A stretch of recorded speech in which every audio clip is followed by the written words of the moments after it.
Hello there guys, what is going on? Son of Chelsea back here again for another video, and today I'm going to be talking all about Chelsea's loan army. What is it like to be a Chelsea loanee? But before we get into any of that, I want to ask you guys, if you haven't already, hit that subscribe button and the notification bell so you never miss an upload. But let's get into it, and this all came from an article in The Athletic from Simon Johnson and Liam Toomey. What is it really like to be a Chelsea loanee? It's a really good article, a really extensive article. I'll leave the link in the description box below. So I definitely suggest you go and read it in its full capacity, because they get a lot of good interviews and a lot of good quotes from the players. This video can't sort of break down everything that was spoken about in that article. So I'm just going to be taking out certain pieces that I think are interesting to discuss with you guys as a fan. But let's get into it firstly, because since the Roman Abramovich era began in 2003, the loan system has been a means to earn revenue as well as giving individuals game time. The article uses the example, which is probably the best in terms of the loan system creating money for the club, which is the 7 million sum agreed with Genk for keeper Thibaut Courtois in 2011, which was paid off in fees by Atletico Madrid to have him as their #1 for the following 3 seasons. Not only did Chelsea have a ready-made replacement for Petr Cech when they recalled Courtois in 2014, he was effectively a free transfer. Though over the past decade, the focus has increasingly changed towards British talent, especially many of the homegrown players who joined as boys like Ruben Loftus-Cheek, Mason Mount and Tammy Abraham, who have all come of age. And then of course in the loan system you've got those older players, those likes of Danny Drinkwater, Timothy Bakayoko, Victor Moses, Davide Zappacosta, all those players who aren't wanted in the first team by Frank Lampard and will likely be getting a permanent move in the summer. Those also take up room in the loan system, but what we're really focusing on is the younger next generation of Chelsea players, and they really get good interviews with Izzy Brown, Dujon Sterling, Trevoh Chalobah, Nathan Baxter and Conor Gallagher. Some really good quotes from them. And firstly, what it starts with is the decision of where these players go on loan. And what was interesting was it's kind of a collaboration between the player and the club. It isn't so much about the club just deciding this is the player, we're going to send him on loan to this club and that's it. They have no say in it. It really is the club and the player working together to find out what suits them best in terms of their development and sort of their next step. You know, if they've been in League 2, maybe the next step is to go to League 1 or the Championship or to a foreign club. We've seen a variety of players, and I think those players that are mentioned in terms of the first team players currently, Mason Mount, Tammy Abraham, Fikayo Tomori. Tammy Abraham's a perfect example of this. He firstly went on loan to the Championship, then went to the Premier League, sort of a step up, and then back to the Championship. So not every career path is the same. Some have to go to foreign leagues to get good playing time, and I found that an interesting piece. But also, the article states Chelsea will continue to use loans to help balance the books. Abramovich made it clear from an early stage he wanted the club to be self-sufficient, a battle which continues given he invested another 247 million in 2018 and 19, and they made a 96.6 million loss. But what's interesting is how then we move on to sort of the next step that they go into, breaking down what happens in the loan system and sort of loan management.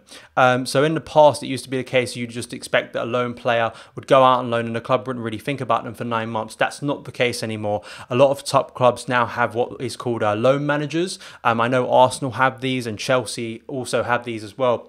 They're basically assigned to the players that go on loan and keep track of their progress and speak to those players and sort of be their mentor, sort of be their guide to make them feel like they're still involved in the club, their parent club, even though they are away somewhere else. And what's interesting and exciting about Chelsea is there's a lot of former players involved in loan management. Carlo Cudicini is the loan technical coach, with Paulo Ferreira, Torre Andre Flo and Claude Makelele acting as senior assistants. Each man is assigned a group of players under their wing to not only act as a mentor, but as a regular source of contact and someone to provide detailed analysis and or coaching.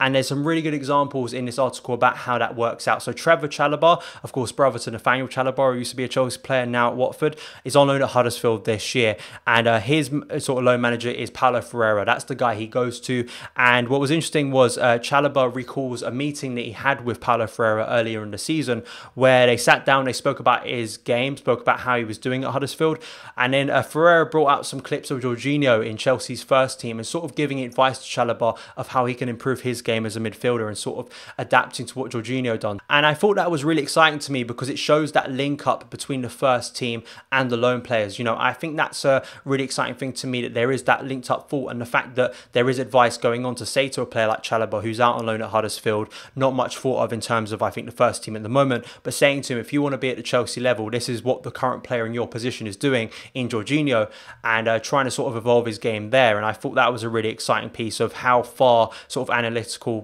performance data goes in terms of helping these loan players. Ethan Ampadu recently said similar with Carlo Colaccini being his loan manager, and some quotes he gave recently in an interview which really sort of opened up that as well, and sort of very much falls in line with what's being talked about in this article, which I spoke about in a video when I was speaking about Ampadu quotes a few weeks back on the channel. But it just shows you how involved Chelsea are, and a lot of the parent clubs of these players are surprised at how involved Chelsea are. And lastly, what the question is posed in sort of reference to critics of Chelsea's loan system and use of the loan system is, are Chelsea doing anything wrong? Now, of course, we had the FIFA transfer ban, which was about youth players and sort of brought the club into spotlight. And of course, Chelsea pretty much maintained their innocence. And also another criticism of the club is Chelsea's link with almost feeder club Vitesse Arnhem. A lot of Chelsea players have gone out on loan to Vitesse Arnhem, and that's been very critical. You know, even Chelsea fans have mocked it in the past, you know, a player being Vitesse, you know, being sent out on loan to Holland, never to be seen again. But Mason Mount, you know, went out on loan to Vitesse, had a very successful period there,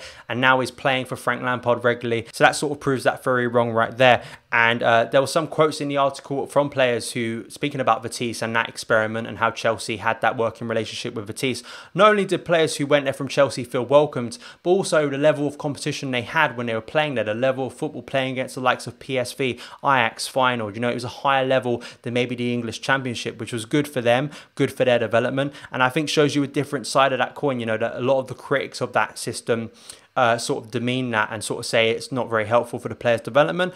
But the players who actually experienced it are saying it's the complete opposite. It really helped their personal development in their career. And lastly, Frank Lampard and his presence, because I think this is a key factor here, and sort of the wider point I want to make that I took out from this article of how Lampard's presence and his willingness to give youth a chance is giving the likes of these players, the likes of Trevoh, Chalobah, Conor, Gallagher, Mark Guehi, who's now on loan, the hope that they can break into the first team when they return. And that was something that just simply wasn't available before. It really hasn't been seen at Chelsea. The youth revolution this year has really changed the thinking behind Chelsea and the thinking behind how realistic it is for young players to get through. Of course, it's only one season. How will Chelsea deal with the transfer window? Will we bring in an influx of big players, which will limit the opportunities of these young players? Or will this be something that we stick to? And I personally think this is the point I'm going to make. I think this needs to be a big part of Chelsea going forward.